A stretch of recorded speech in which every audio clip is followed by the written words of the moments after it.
प्रत्येक पिला को स्वागत करुँच मोर चैनल रिवोल्यूशन इन एजुकेशन 3.0 रे पिला माने तमे तो सब जानी जाइछ तुमर रिजल्ट जोटा पब्लिश हम खूब जल्दी पब्लिश हम रिजल्ट डेडलाइन मध्य आसी जाइछ पिला माने तुमर 2 तारिख रे रिजल्ट पब्लिश हम CPET common PG entrance test पिलांकर तो सहित जो माने सीपीईटी देइचंती 3 तारिख रु मध्य से मानकर मार्क मध्य से माने अपडेट करि परिबे 3 रु मध्य मार्क अपडेशन हम 2 रे स्टेट वाइज मेरिट लिस्ट पिला माने पब्लिश हम वर्तमान समय जोटा गोटे गुरुत्वपूर्ण विषय जानिबार कथा मुझे भिडियोटा नहीं कि आसिले तुम जब न जानुच भूल हो गले तुम बहुत असुविधार पिला माने पड़ो ये 3टा ऑप्शन विषय मुझे भिडियो रे आलोचना करवा जे फ्लोट फ्रीज आ स्लाइड अप विषय आम आलोचना करवा ये भिडियो रे पिला माने देखुथबो प्रथम आम जानिबा जे तुमर जो वर्तमान पीजी तुम एंट्रांस देइछ तुमर ये 3टा जिनस तुम पई गुरुत्वपूर्ण न बुझिले असुविधार पिला माने पड़ो प्रथम आम बुझा जे फ्रीज कौन पिला माने फ्रीज कौन मु प्रथमे कहि रखुची एटी मध्ये मु लिखिची एग्जांपल सहित फ्रीज माने तमे धर सपोज तुमर उत्कल यूनिवर्सिटी तुम देइछ रेभेन्सा देइछ तुमर फास्ट सिलेक्शन ले तुमर उत्कल यूनिवर्सिटी हेई गला तमें से जगह फ्रीज करिपारिबो फ्रीज रो अर्थ तमें से कॉलेज रे संतुष्ट अछ 100% संतुष्ट अछ तो ये पढ़ाई तो मन पसंदर कॉलेज होती तुमर आउ सेकेंड सिलेक्शन आसबनी तुम सेटा फ्रीज हो गला पिला माने फ्रीज हो गला मु देख लिखी जदि आपण आवंटित कोर्स बा विश्वविद्यालय बा कॉलेज सहित संतुष्ट तेबे आपण फ्रीज विकल्प को बाछि पारिबे यार अर्थ आपण ऑफर को ग्रहण करिसंती आ अन्य कोनोसी विकल्प को चाहूना जब आप फ्रीज करदे धर आप उत्कल यूनिवर्सिटी चाहूँगी आप फास्ट सिलेक्शन ले उत्कल यूनिवर्सिटी आपड़ देले आपणकर हो जाइए से जगह आप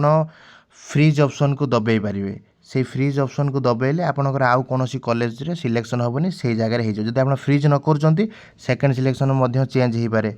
बुझिले कि आप फ्रीज करने आपको पड़ो जदि आप 2 नंबर देते उत्कल फास्ट धर रेभेन्सा देते से क्षेत्र में आपको फ्रीज करवा निहाती दरकार ना पिला माने असुविधार पड़ो उदाहरण जदि आम दबा जदि आप उत्कल विश्वविद्यालय भुवनेश्वर एमए इन ओडिया रे अंतर्भुक्ति कर एडमिशन होती से पढ़ा चाहते तेज आप फ्रीज करें यहाँ है फ्रीज ऑप्शन तापर देखा जदि आम फ्लोट ऑप्शन जब देखा द्वितीय आमर फ्लोट ऑप्शन फ्लोट कौन भाषा आम जानी जे फ्लोट कौन द्वितीय आम बुझा जे फ्लोटा जिनसटा कौन को जदि आप चाहूँगी जोटी पकई धर सपोज आप उत्कल पकई रेभेन्सा पकई आप रेभेन्सा भी पढ़ाई चाहूँगी रेभेन्सा आपन को जो ऑनर्स पकई से ऑनर्स मिलूनी आप धर चाहूँगी रेभेन्सा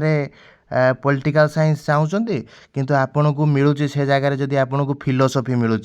ताले आपन से फ्लोट करें फ्लोट कले कौन हम ना जब फ्लोट बटन जदि करेंगे आप से कॉलेज रे ही रहिबे आपन से कॉलेज को पसंद करछंती से कॉलेज रे रहिबे अन्य कोनोसी कॉलेज को जीवेनी किंतु आपन पॉलिटिकल साइंस जते पर्यंत न होइछे आपन सेटा को फ्लोट करेंगे फ्लोट कले आपन से कॉलेज रे ही रेभेन्सा रे बा उत्कल रे फ्लोट होके रहिबे सेटा को मु बुझेछि एग्जांपल सहित तुम पिला माने बहुत कंफ्यूज हेले कले सर वीडियो आनंतु मु सेतमै नै के आछि फ्लोट अर्थ कुछ जदि आपन आवंटित सीट ग्रहण करिसंती किंतु सेही विश्वविद्यालय बा कॉलेज माध्यम रे आपन आ भलो पसंदर कोर्स आशा करूचंती सेही विश्वविद्यालय रे तेबे आपन फ्लोट विकल्प को बाछि पारिबे यार अर्थ होउची आपन कॉलेज रहिबे किंतु कोर्स बदलई पारिबे जदि आप रेभेन्सा यूनिवर्सिटी कटक रे एमए फिलोसफी मिली आपको जदि आप सही कॉलेज रे एमए इंग्लिश चाहूँगी तेज आशा कर आप फ्लोट जो विकल्प अच्छी आप बाछे बाछिले आप फ्लोट कले जापन फिलोसफी रू इंग्लिश के आसीपारे आशा कर तुम फ्लोट ऑप्शन बुझीपारे तापर जदि आम देखा स्लाइड कौन स्लाइड अफ पिला माने सब कहते slide of sir slide of कौन ना स्लाइड अफ अर्थ यहाँ गोटे गुरुत्वपूर्ण जिनस जदि जदि मुझे कहि तुमको जो कोजर मिली धर तुम देच के धर 10टा एमती देच प्रथम देल उत्कल देल तापर धर रेभेन्सा देल तापर धर एफएम यूनिवर्सिटी देल से कौच तुम एफएम यूनिवर्सिटी पिला माने सिलेक्शन तुम होगला ऊपर रेभेन्सा उत्कल अच्छी तुम रेभेन्सा पढ़ले भी भल अति भल हम उत्कल पढ़ले किंतु तुम बर्तमान यही जगार अच्छ तुमको ऊपर को जावाई पड़ो से जो ऊपर को जावाई पड़ो तुम से स्लाइड अप बटन चिपो अर्थ तुम यही पोजिशन ले बा कॉलेज तुम संतुष्ट नुहे तुम ऊपर को जावाई चाहूँ से जगह तुम ये स्लाइड अप बटन तुम दबेब ଦେଖ ସେଇ ଜିନିଷଟା ଲେଖା ହେଇଛି ପିଲାମାନେ କହୁଛି ଯଦି ଆପଣ ଆବଣ୍ଟିତ କୋର୍ସ ବା କଲେଜ ଗ୍ରହଣ କରିଛନ୍ତି କିନ୍ତୁ ଆପଣ ଅନ୍ୟ ବିଶ୍ୱବିଦ୍ୟାଳୟ କଲେଜ ଏହାଠାରୁ ଭଲ କୋର୍ସ ଆଶା କରୁଛନ୍ତି ତେବେ ସେଇଠି ସ୍ଲାଇଡ୍ ଅଫ୍ ଆପଣ କରିବେ। ଉଦାହରଣ ସେ କହୁଛି ଯଦି ଆପଣ ଖଲିକୋଟ ବିଶ୍ୱବିଦ୍ୟାଳୟରେ ବା ବ୍ରହ୍ମପୁରରେ ଯେଉଁ ଏମ୍କମ୍ ମିଳିଛି ହେଲେ ଆପଣ ଗଙ୍ଗାଧର ମେହେର ବା ସମ୍ବଲପୁର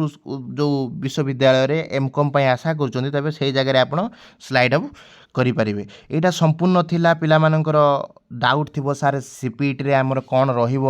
ଫ୍ଲଟ୍ କ'ଣ ହେବ, ସ୍ଲାଇଡ୍ ଅଫ୍ କ'ଣ ରହିବ, ଫ୍ରିଜ୍ କ'ଣ ରହିବ। ଆପଣମାନେ ଯଦି ଏଟାକୁ ବୁଝିପାରୁନାହାନ୍ତି ଭିଡ଼ିଓଟାକୁ ଆଉ ଥରେ ସେକେଣ୍ଡ ଟାଇମ୍ ଦେଖନ୍ତୁ ଆଉ ଏଟାକୁ ସ୍କ୍ରିନଶଟ୍ ନେଇଯାଆନ୍ତୁ। ମୁଁ ପୁରା ଓଡ଼ିଆରେ ବୁଝିପାରିଲା ଭଳିଆ ମୁଁ ପୁରା ବନେଇଛି ଉଦାହରଣ ସହିତ। ଏଟାକୁ ମୁଁ ମଧ୍ୟ ସମୟ ଦେଉଛି ଆପଣ ଏଟାକୁ ସ୍କ୍ରିନଶଟ୍ କରିପାରିବେ, କଲେ ସମ୍ପୂର୍ଣ୍ଣ ଭାବରେ ବୁଝିପାରିବେ। ମୁଁ ଆଶା କରୁଛି ଆପଣଙ୍କର ଯେଉଁ ମାର୍କ ଅପଡ଼େଟ୍ ଯେଉଁ ଅଛି ମାର୍କ ଯେଉଁ ଆପଣ 3 ତାରିଖରେ ଅପଡ଼େଟ୍ କରିବା ଯେଉଁ ଅଛି ଆପଣ ତାକୁ ଭଲ ଭାବରେ ଧୀର ସୁସ୍ଥେ ମାର୍କ ଅପଡ଼େଟ୍ କରନ୍ତୁ। ବହୁତ ପିଲାଙ୍କର ବି ରେଜଲ୍ଟ ଆସିନି, ପଚାରୁଥିଲେ ସାର୍ ଆମେ କେମିତି ମାର୍କ ଅପଲୋଡ଼ କରିବୁ। ପିଲାମାନେ ତୁମର ଡେଟ୍ ଅଛି 3ରୁ ଆରମ୍ଭ ହେଉଛି 8 ତାରିଖ ପର୍ଯ୍ୟନ୍ତ ଅପେକ୍ଷା କର, ଡେଟ୍ ଆସିବ। ଯଦି ବି ତୁମର ରେଜଲ୍ଟ ଆସୁନି ୟୁନିଭର୍ସିଟି ତରଫରୁ ତାହେଲେ କ'ଣ ହେବ, ତାହେଲେ ମାନେ ଏଟା ସିପିଟି ମଧ୍ୟ ଡେଟ୍ ଏକ୍ସଟେଣ୍ଡ କରିବ ପିଲାମାନେ, କିଛି ବ୍ୟସ୍ତ ହେବାର ନାହିଁ। ଆଉ ଯେଉଁମାନଙ୍କର ଆସିଯାଇଛି ତୁମେ 2-3 ଦିନ ଅପେକ୍ଷା କର, ମୁଁ ପ୍ରୋସେସ୍ ନେଇକି ଆସିବି କେମିତି କ'ଣ ଅପଲୋଡ଼ କରିବ ତାର ପ୍ରୋସେସ୍ ମଧ୍ୟ ମୁଁ ନେଇକି ଆସିବି। ମୁଁ ଆଶା କରୁଛି ଯେଉଁ ତୁମର ପ୍ରୋସେସ୍ ଇମ୍ପୋର୍ଟାଣ୍ଟ ପ୍ରୋସେସ୍ ଯେଉଁଟା ଥିଲା ସିପିଟିରେ ଫ୍ରିଜ୍, ଫ୍ଲୋଟ୍ ଆଉ ସ୍ଲାଇଡ୍ ଅଫ୍ ତୁମେ ସମ୍ପୂର୍ଣ୍ଣ ଭାବରେ ବୁଝିପାରିଥିବ। ଏଟାକୁ ଯଦି ନ ବୁଝିବ ତାହେଲେ ଆଡ଼ମିସନ୍ ସମୟରେ ତୁମେ ବହୁତ ଅସୁବିଧାର ସମ୍ମୁଖୀନ ହେବ। ମୁଁ ଆଶା କରୁଛି ସମସ୍ତେ ଭିଡ଼ିଓ ଆରମ୍ଭରୁ ଶେଷ ପର୍ଯ୍ୟନ୍ତ ଦେଖିଥିବ। ଜୟ ଜଗନ୍ନାଥ, ବନ୍ଦେ ଉତ୍କଳ ଜନନୀ। ଯଦି ମୋ ଭିଡ଼ିଓ ଭଲ ଲାଗିଛି ଲାଇକ୍ କରିବ, ସବସ୍କ୍ରାଇବ୍ କରିବ ମୋ ଚ୍ୟାନେଲକୁ।